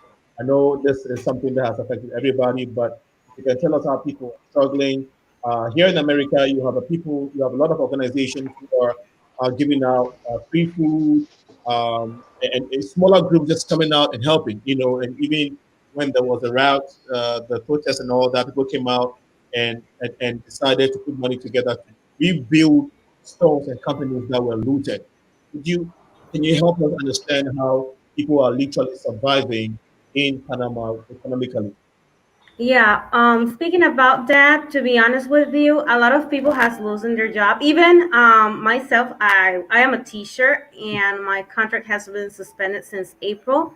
And they actually reactivated schools, but not everybody was able to go back because a lot of parents are not able to pay the monthly fee of the school anymore, or because it could be because they lost their job, or because their salary was cut down to half or even less than half. So a lot of people has, let's say, has become creative and has actually set up different strategies. For example, as an English teacher now, I'm tutoring kids through Zoom, and I also decided to apply for jobs outside of Panama, and I actually got one. Okay. So we have to actually look for alternatives to create online ways of doing business right now, because basically that's what people has been doing. A lot of people selling vegetables, like with their cars, going to the neighborhoods and selling stuff. So a lot of people has become a lot creative and look for ways to survive, because actually a lot of big businesses, even schools, international schools here, has closed their doors, and they haven't even paid the workers that used to be there. So it has been very tough, to be honest. People are struggling. I feel that, and that used to be the case for Black people across the globe. And so, to the point that KOJOBA and my brothers are making, this is when Africa has to come. And OHENEBA made a very great point. Asians come together regardless of their differences and work for the common good of the people. And so maybe if Africans and Black people, Black leaders across the globe can start doing that, I think this will go a long way in helping our continent, our society, so that there wouldn't be even the need for us migrating everywhere. But quickly, how has faith been affected in your country, Panama, and the South American area? Are people yearning to go back to church already? As churches be open? I mean, not just churches, but religious entities. Do you think that have they all been open, and are people yearning to go back in, or people are still reserved and trying to just do religion online? Briefly, if you can help us get that information out there. Well, people have been doing it more online. I have seen a lot of people that are doing online church gathering. So people is not so crazy about going out to anywhere right now, and more because the numbers are growing. So they're trying to follow the guidelines. Yeah. Okay. Now let me ask this question. Before I do, anybody else wanted to chime in on what my brother Robert, EMMANUEL, and ABEKU, Robert, ABEKU, and OHENEBA said? Anybody wants to comment on that? I would like to say something. Michelle. One of the things that I think is missing from the conversation of our leaders across the board is that we're hearing a lot about you know, we need to wear the mask and we need to protect the eyes, etc. But what I'm not hearing, and what disturbs me, and it goes back to what one of the panelists earlier was talking about in terms of whether there's some kind of world agenda, because what I'm not hearing is that we can protect ourselves from this simply by having a stronger immune system, by making yourselves healthier. And our governments are not talking about this. Everybody's talking about vaccine, vaccine, vaccine. And I'm saying to myself, has the world gone mad here? Because we're ignoring the obvious. We were designed by the Creator to be able to heal. And the fact that we are spending so much emphasis on things that are external, but not doing what we need to do internally, protect ourselves, I think is ludicrous. And I think we really need to demand of our leaders across the globe, and specifically for those of us from the African diaspora, that we spend more attention to what we can do to make ourselves stronger so that we will not have so many deaths across the world. And I have to question as well whether or not there is some kind of agenda here that they're not telling us something, because it's too obvious that the most important thing is what they're not speaking about. I have a serious problem with that. Okay. Yeah. Remy, my brother, I think you wanted to make a comment. Please go ahead. Okay, so before I get into mine, I want to quickly add to what Michelle just said. Okay. She's right, but what the president of Ghana has been doing is that periodically he's been addressing the nation. Okay. And as part of his address, he actually digs into what we are supposed to eat to boost our immune system. Okay. Like our local food, yes, our local foods, our herbs. He actually adds that to his address. That I think it's worth commending. So yes, I mean, it is true that as Africans, I think we are special. So as part of the conversation, all these things must come up. But I think that is one thing that the president of Ghana has been doing. It's all over. You can look at it. He actually goes into what we are supposed to eat to boost our immune system to be able to fight this virus. Okay. But then back to my brothers, we have been talking about this African government thing for far too long. Okay. And I think that as individuals, we should also play a part. Okay. One strange thing I saw when this whole COVID thing started, especially in Ghana, most people said that the virus is for the middle class and the rich. Okay, so when they come to the major cities where the virus is, then they wear their mask and protect themselves. But when they go back home, it's done.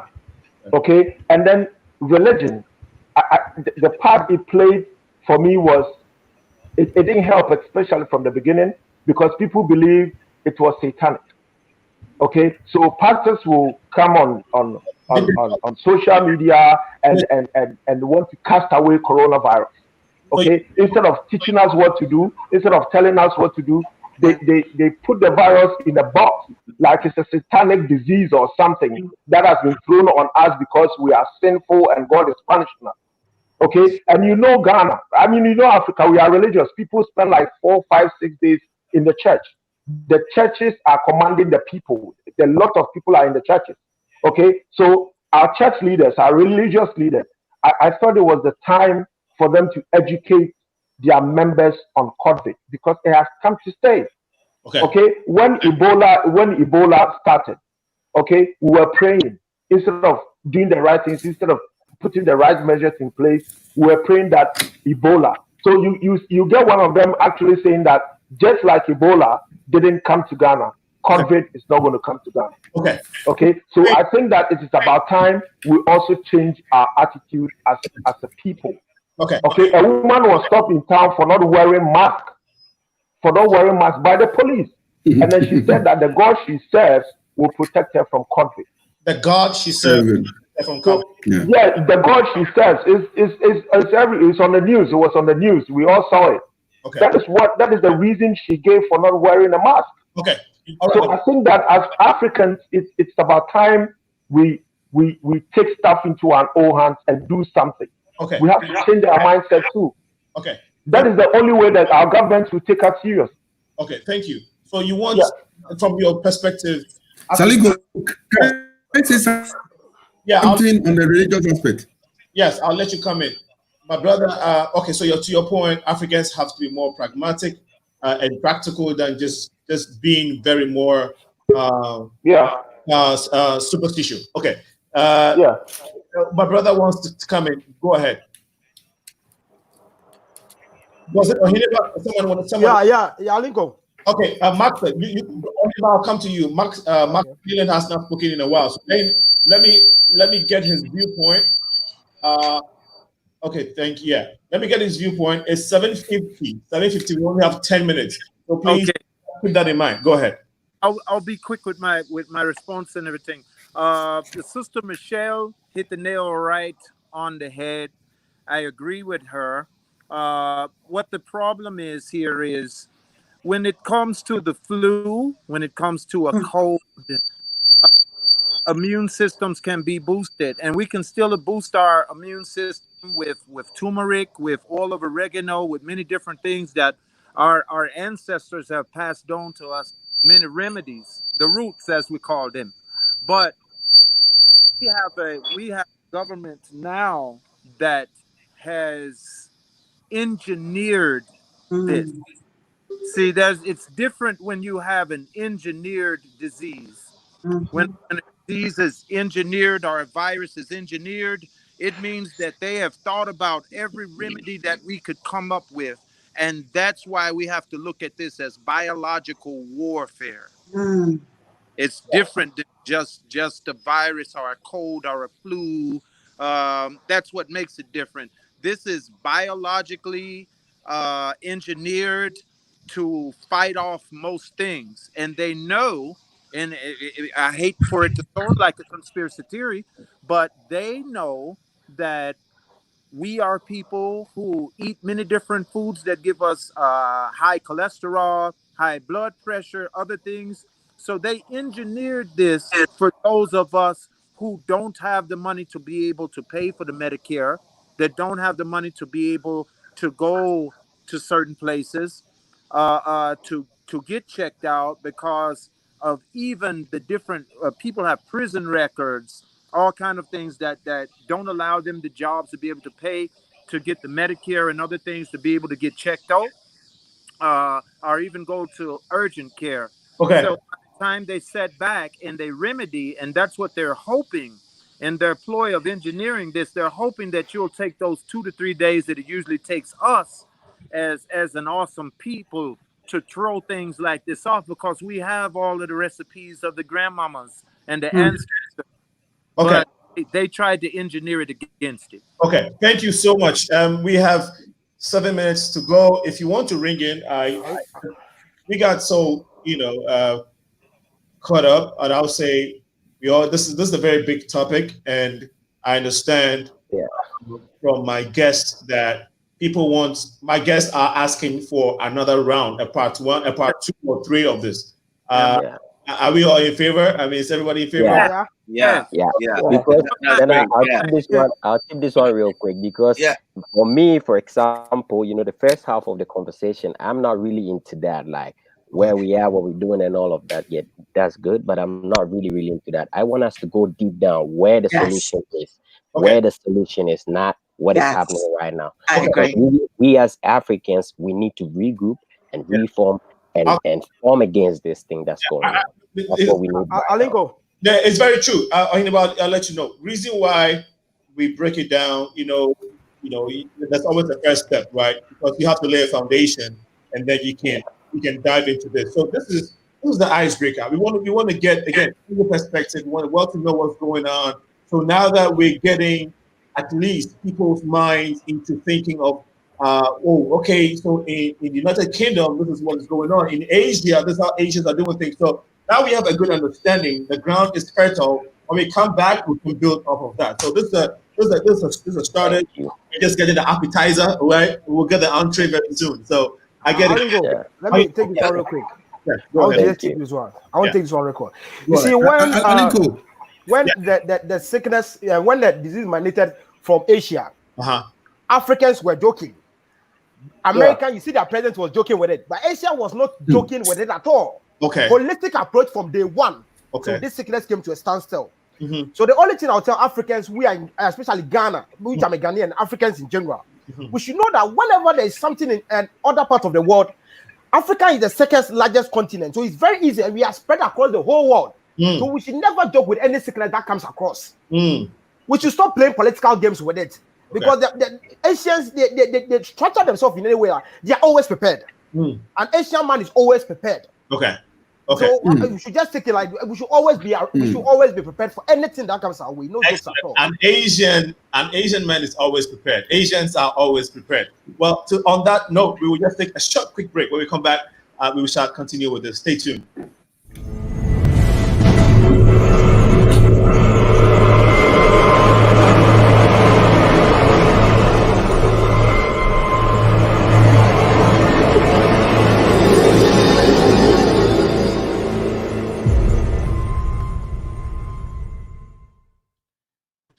Welcome back to the Progressive Mind Show. I'm your host, Alinko, and it has been lots so far.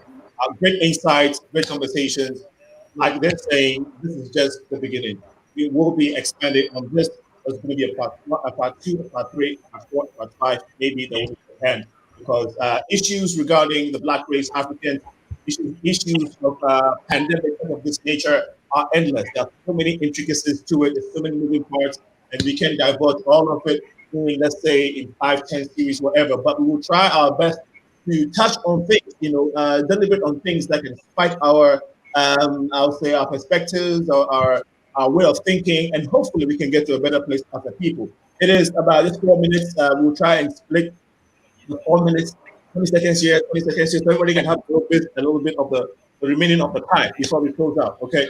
So before I do that, just make sure that you're helping the Progressive Minds by going on our website, theprogressivemindshow.com, make a donation to us. We can get better with what we're doing. Also, if you have Cash App, it's the $ Senator Alinko. The $ Senator Alinko at Cash App.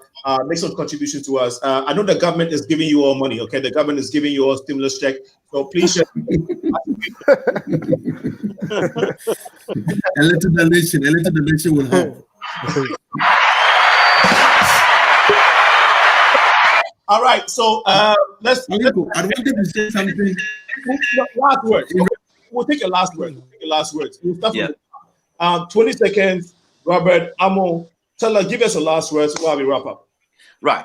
What I would like to say is that as Africans, one of the things that was really affecting people and people were dying as a result was when the government was asking people to stay away.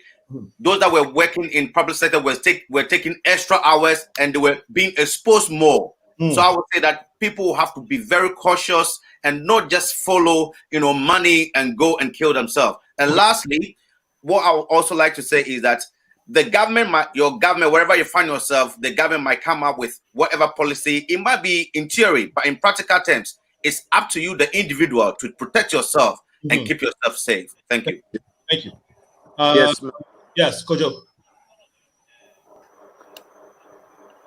Yeah, Alinko, sorry. I'd like to say a very big thank you and to all the guests that were on the show today. And I'd like to say you're doing a good job. God bless you for what you're doing for Africa and Africans in the diaspora. I hope that we're able to come here the next time and then really go deep into it. Yes, because this is a big topic and we need to go, very deep into it. So God bless you for feeding us with information, education on your platform. And I hope we meet very soon. So yes. And I hope you donate some euros to my account too. No problem. No problem. Now Europe, we are getting 500 billion euros. Okay. Okay. So I definitely get my share. Yeah. Okay. I would like to thank you for this opportunity of participating. And as a coacher, I would like to say that we should take this time to be creative and also connect ourselves as a community of African and African descendants, so we can actually move ourselves forward and help our people that actually needs to be pushed or to be motivated to do things. Okay. Thank you so much. My brother, Maximilian. Yes, man. I just like to thank everyone. Thank you for allowing me to be part of this too. Everybody stay safe. And like the brother said, make it your own individual war This is a political thing going on, and it's an engineered thing going on. But we can still, like the Sister Michelle said, boost our immune systems and do and go the extra mile to keep ourselves safe. Now, something that I wanted you all to do, the countries that you represent, I want you to speak that native dialect by saying, just tell our audience you love them, and we will see the next time in your native dialect. Yes, man. Big up uno, and you know, keep yourself safe, man. No fall in the place that you now want. Thank you. I'll come back to the people I missed. I missed KOJOBA, and you will speak Chi too. So next person is Michelle. Michelle, your last words. My last words are very simple. We must demand of our governments to put people over politics. And as for speaking to my people and my language, all of we is one. All is one. So let's come together and make it happen. No, that was just too short. That was too short. I mean, make it 3 more lines. Can we get 1 more line? One more line? Yeah. Oh boy. No problem, man. I feel pressure now. I don't know what to say. Tell them to stay safe and keep social distancing. Tell them to do that. Yes, for sure. Follow the instructions, people. The numbers are soaring for a reason. If we just follow instructions and take better care of ourselves, we will be able to see the end of this thing. Okay, thank you. I wanted you to say it in your dialect, but that's fine. Next time hopefully we can get to that. KOJOBA, no, OHENEBA, sorry. OHENEBA. Yeah. All I want to say that we should just put at the back of our head that no matter how it says the sickness has one way or the other comes to stay with us, and we should just stay safe. We should not look up to government. We should do things that will help us, and we should remember there's nowhere like home. Whatever the situation is, we'll go back to Africa. So whatever we are doing, we should just look back. So I'll say, "Annyeonghaseyo, kumasemeda." Wow. Okay. Great. That was from Korea, right? Yeah. Oh wow, that sounded like Chi. That's nice. Remy, go ahead. I like that. Okay, so I want to say thank you for this opportunity, but I will start off by wishing, our brothers and sisters from the high schools, they are writing their WACC, they are writing their exam. Okay. So I want to take this opportunity to wish them well. These kids have been through a lot. When restrictions were eased, they were the first that were launched out to go and prepare and write exam. Writing exam comes with its own stuff. Right. And then you have to write the exam, and then you have to think of staying away from COVID. Right. So these kids have been through a lot. Okay. Some cases were recorded in their schools. I think one passed on and stuff. So this trauma has really had a very big toll on them. So I want to take this opportunity to wish them well. Okay. And I will still stand by what the education minister said. COVID does not move. It doesn't move. People do. Okay. So if you don't have anything to do in town, just stay home and stay safe. Say that. Thank you. Wow, I love that. With Damien Amwase, he said that. KEILA, did we get your last words in? Did you say goodbye to my audience in Panama? Spanish? Well, that would be Spanish. Okay, gracias a todos, a cuidarse y a tomar las medidas y sobre todo poder apoyarnos entre nosotros y a comer bien. Okay, thank you. All right, Kojo, it's your turn. Well, I'm going to speak Spanish too. Okay, fine. And it's the same thing. It's the same thing she just said. So, gracias a todos por compartir vuestro tiempo con nosotros y ojalá que nos encontremos muy pronto. Okay, thank you. My brother, Robert. I don't know what to say, but I mean, what, are you fancy or are you gone? I speak Tree, I speak Ga. Okay, Ga. So, my reaction mean that Moshi. Ake nye fe nye nkwe neken show ne. It is a show that is of a kind. Wo ndamufia moshi. Ni nkwe hiya shi obana nye ko. Nyuma jo nye fe. Well, on that note, this Progressive Minds Show edition has come to an end. This is the COVID-19 pandemic effect on Africans in the continent and Africans in the diaspora. We are grateful to all our audience who have helped this show.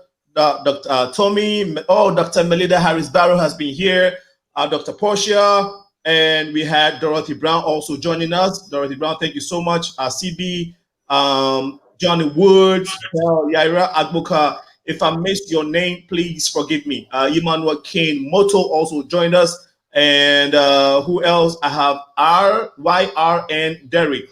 5 minutes past 8 p.m. and this is where we end you. Remember that next week, Wednesday, 6 to 8 p.m., we shall be coming your way again. Do not forget to go on our website to donate. My guest, Robert AMOH from United Kingdom, KOJOBA from Spain, representing the West European area, KEILA D. Moreno, SALAZAR, also from Panama, representing us from there, South American region, Maximilian from Jamaica and the USA, Michelle Malcolm from Bahamas and these areas, OHENEBA from South Korea, representing Asia, REMI from Ghana, representing West Africa. We unfortunately couldn't get, we had someone from East Africa, but her line, her internet wasn't working. Next time we should be able to get them. So the part 2 is coming up now. We'll be keeping your informed audience. Stay tuned with us. God bless you. Remember, to whom much is given, much is required. See you next time. Bye-bye. This has been the Progressive Minds. I am your host, Aliko. Bye-bye.